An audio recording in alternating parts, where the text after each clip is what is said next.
Hello everyone, welcome back to our channel.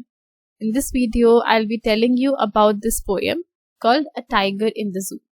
Now, this is a very interesting poem written by Leslie Norris. आप लोगों के लिए poet का नाम बहुत इंपॉर्टेंट है बिकॉज कभी कभार पोएट का नाम आ जाता है, कभी कभार पोएटिक डिवाइसेस आ जाते हैं. So I will explain you the poem and I will also tell you about the different poetic devices that has been used in each and every stanza. So stay tuned and let's get started. सबसे पहले मैं आपको एक idea दे दूं इस poem का. तो इसकी थीम क्या है? बेसिकली जो आपका जो पोएटेस है वो ट्राई कर रही है आपको समझाना चाहती है कि जो ये जूलॉजिकल पार्क्स का कॉन्सेप्ट होता है वो थोड़ा सा गलत होता है. It's really entertaining for kids, it's really entertaining for us people. We go and we gather some information also, some knowledge also. But वो बोलते हैं जो एनिमल्स जो केजेस में रहने के लिए नहीं होते, जो वाइल्ड एनिमल्स हैं, जो बाहर रहना चाहते हैं या जिनकी बॉडी वैसी है बाहर रहने लायक, जिनका एटीट्यूड ऐसा है that they want to roam free, अगर आप उनको जबरदस्ती एक केज में डाल देते हो, एक एनक्लोजर में डाल देते हो, तो वो बहुत ही डिस्टर्ब हो जाते हैं. उनका जो एटीट्यूड है वो बहुत ही ज्यादा सैड हो जाता है. तो हमें देखना है कि एक टाइगर अगर वो ओपन में होता, अगर वो फ्री होता, तो उसका एटीट्यूड कैसा होता, उसकी एक्टिविटीज कैसी होती. ऑन द अदर हैंड हम लोग देखेंगे एक टाइगर जो किस में है, जो केज में है या एनक्लोजर में है, उसका एटीट्यूड कैसे चेंज हो गया. ठीक है, alright. He stocks in his vivid stripes the few steps of his cage on pads of velvet white in his quiet rage. Now इसमें काफी राइमिंग है, सब कुछ है, तो एक बार देखते हैं क्या बोलना चाह रहे हैं. He stalks का मतलब होता है चलना, और अब ज्यादा मूवमेंट नहीं है. बेसिकली उसकी इतनी मूवमेंट नहीं है. क्यों? क्योंकि जो भी है he has the few steps, जो थोड़े बहुत स्टेप्स हैं उसके केज में. इतना ओपन एरिया नहीं है, इतना एरिया ऐसा स्प्रेड आउट नहीं है that he can run and do everything. उसकी मूवमेंट बहुत ही रिस्ट्रिक्टेड है, स्टेप्स उसके पास थोड़े से हैं. On pads of velvet quite, और उसके जो पॉज हैं आपने अगर देखे हो तो वो थोड़े पैडेड होते हैं, तो उनमें से आवाज नहीं आती है. They are like padded cushion उसके पाँव के नीचे, तो वो आराम से उनमें चल रहा है. और वो रेज में है, जो उसका दिमाग है इट्स इन रेज मतलब एंगर. वो खुद एंगर में है बट उसकी बॉडी के किसी भी मूवमेंट के थ्रू वो एक्सप्रेस नहीं कर सकता अपना anger. He can't run, he can't attack, all he can do is just walk simply, and that's what he is doing in first paragraph. Now let's look at the different poetic devices.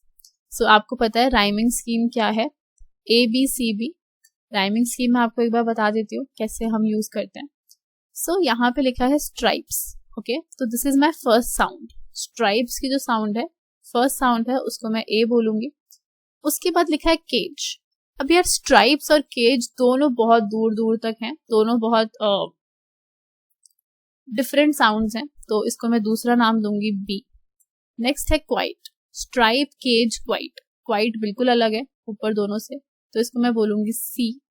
अब है raise. तो raise जो है same cage जैसा है, तो raise को मैं क्या अलॉट करूंगी B. So what is the rhyming scheme? A, B, C, B. तो आपने बस rhyming scheme के लिए क्या करना होता है, you have to look at the last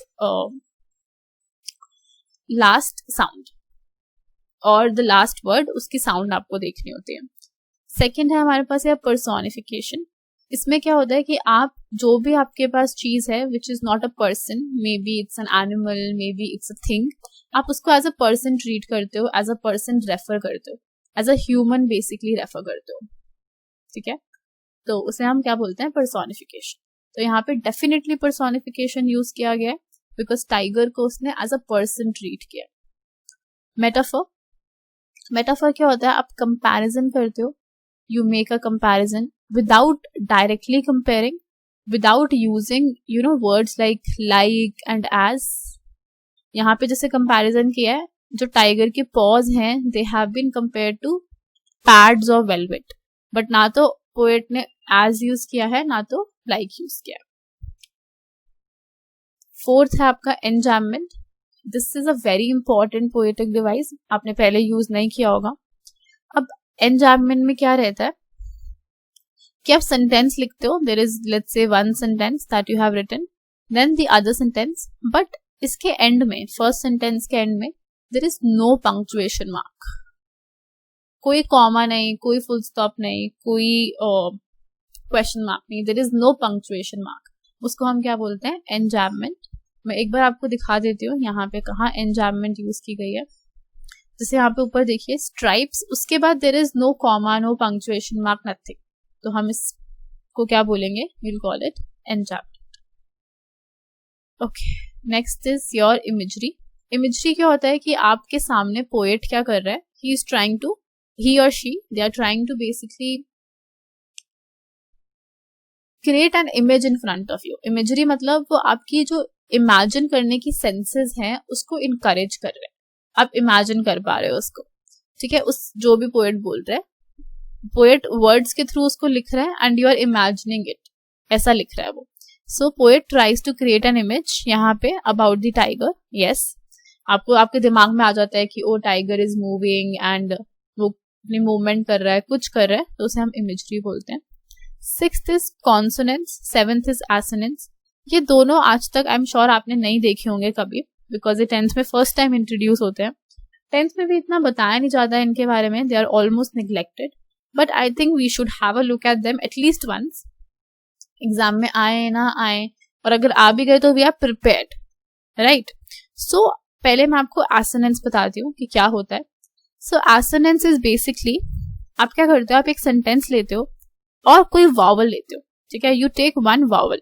so we have 5 vowels, उसमें से आप कोई एक लेते हो, ए, ई, आई, ओ और यू, और आप उसको बार बार यूज करते हो इन दैट पर्टिकुलर सेंटेंस, ठीक है?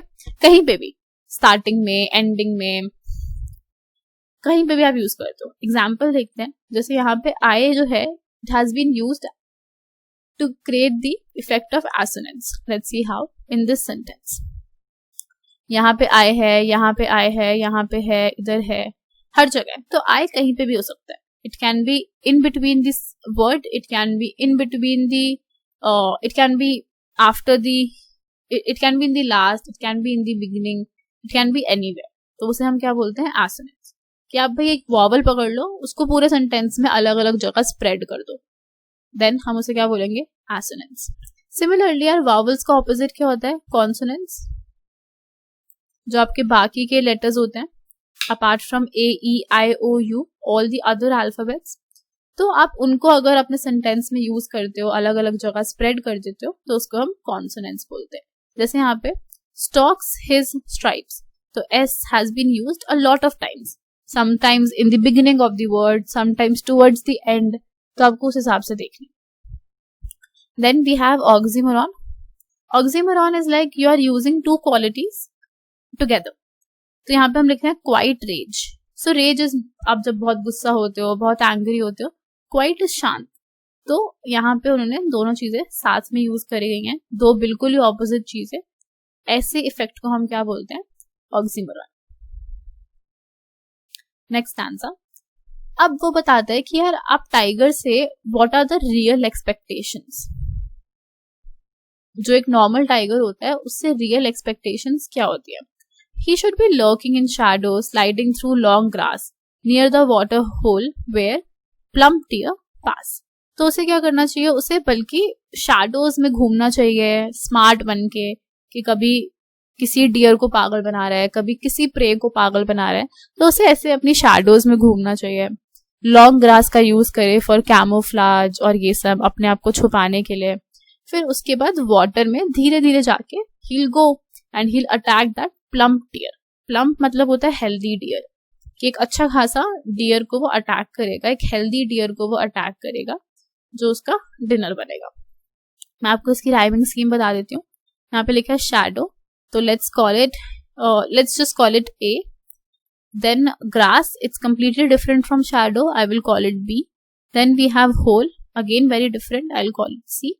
Grass and pass, I can see that they are very similar, so I'll call it B again. Again same, A, B, C, B.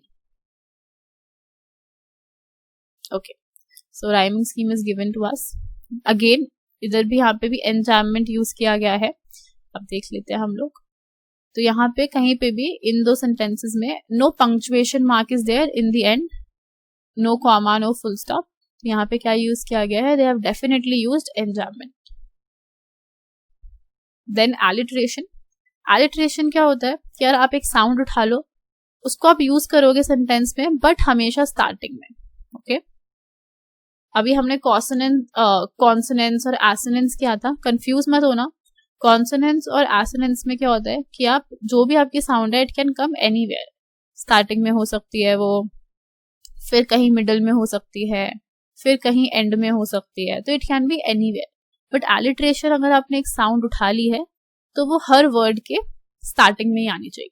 जैसे plump paws, right. Okay, then we have imagery. Imagery वही जहां पे आप क्या करते हो, you start imagining what the poet is trying to say. तो इस पेज पे हमने नया क्या सीखा था? एलिट्रेशन.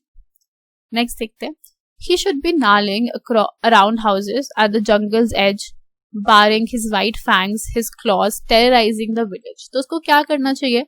उसको हर घर के आसपास उसे ग्राउल करना चाहिए, रोर करना चाहिए, अपना टेरर दिखाना चाहिए. बिकॉज वो ऐसा ही बनाया गया उसको भगवान ने. कोई जंगल के आसपास कोई घर है तो उनको डराए जाके अपने वाइट फैंग्स शो ऑफ करे.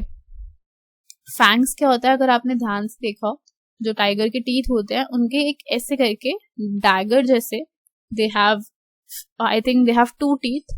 तो इसे फैंग्स बोलते हैं. अपने फैंग्स शो ऑफ करे, अपने क्लॉज यूज करे, उससे अटैक करे. ये सारे उसके वेपन्स हैं जो उसको नेचुरली यूज करने चाहिए. और टेरराइज करे पूरी विलेज को. तो he should be the one who terrorizes everyone. ये नहीं कि वो डर के आपने उसको अंदर बिठाया हुआ है. Now again, let's look at the poetic devices. We know the rhyming scheme by now. Same rhyming scheme is there. Again, enjambment है. Let's see where. If you focus here in this sentence, sentence number 1, यहाँ से यहाँ पे there is no punctuation mark. So इसको we will call it enjambment. Then onomatopoeia. इसमें क्या होता है यार, जो आपकी जैसे आप आवाज निकालते हो उसी का हम नाम रख देते हैं. जैसे फॉर एग्जाम्पल आप डांस करते हो तो आवाज डांस डांस डांस तो नहीं आती ना. So this is not onomatopoeia. But जब आप लेट्स से आपका एक्सीडेंट हो जाता है तो आवाज एकदम से बैंग की आती है तो उसको हम बैंग बोलते हैं. आप फोटो क्लिक करते हो तो उसको हम क्लिक बोलते हैं, है ना. तो क्योंकि you are clicking also and the voice is also of clicking, तो इसको हम क्या बोलते हैं? ओनोमोटोपिया, जब भी ऐसे वर्ड्स यूज होते हैं. Then we have assonants. Again कि आपने एक वावल यूज किया and then you are using that vowel throughout that one sentence anywhere. Okay, जैसे ओ है यहाँ पे, should, around, houses, barring, his, white, his, हर जगह आई यूज किया हुआ है. सिमिलरली फॉर कॉन्सोनेंट्स कि आपने एक कॉन्सोनेंट्स लिया and then you have used it multiple times in one sentence, maybe in the beginning, maybe towards the end. So this is important. But I guess now you are understanding it. Repetition हो रहा है कुछ हमारे poetic devices का, but now you can make them out on your own. But he's locked in a concrete cell. तो पहले उसने क्या बोला? उसे ऐसा करना चाहिए, टेरराइज करे, ये करे, वो करे. But now let's face the reality. He is locked in a concrete cell instead of a proper jungle or a proper wildlife. वो concrete में है. His strength behind bars. Bars का मतलब होता है आपका केज की जो जाली होती है वो बार होता है. तो he is behind the bars. Stalking the length of his cage. सिर्फ वो क्या कवर कर रहा है? सिर्फ अपना केज. अगर केज यहाँ से यहाँ तक है तो he can only cover this area and then come back. That's what he can do. He can't run freely, go anywhere. He can't do that. And he is ignoring the visitors also. जो visitors आ रहे हैं वो उनको भी ignore कर रहा है. यहाँ पे again rhyming scheme, personification, assonance की e की sound जो है बार बार यूज की गई है. He locked concrete cell. So yeah, sound of e has been used. Consonants, s की sound, his strength bar in one sentence.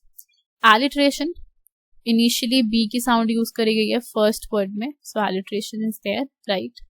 So I hope now all this poetic devices are clear and you know that कि कहाँ पे क्या use हो रहा है, and you can make them out on your own. Let's look at the next stanza. He hears the last voice at night, the patrolling cars, and stares with his brilliant eyes at the brilliant stars. अब वो last क्या सुनता है? Patrolling car. Patrolling का क्या होता है यार कि जो ये जितने पार्क्स होते हैं यहाँ पे there are some men on duty, और वो लोग ड्यूटी करते करते अपना घूमते हैं, उसे पेट्रोलिंग कार्स में घूमते हैं बेसिकली, या ड्यूटी करना या सब कुछ चेक करना कि सब सही है या नहीं, उसे पेट्रोलिंग बोलते हैं. तो वो लोग अपना चेक करते हैं, देखते हैं that all the animals should be in their cages, everything is fixed, everything is proper और नॉट, किसी को कोई मेंटेनेंस या कुछ तो नहीं चाहिए.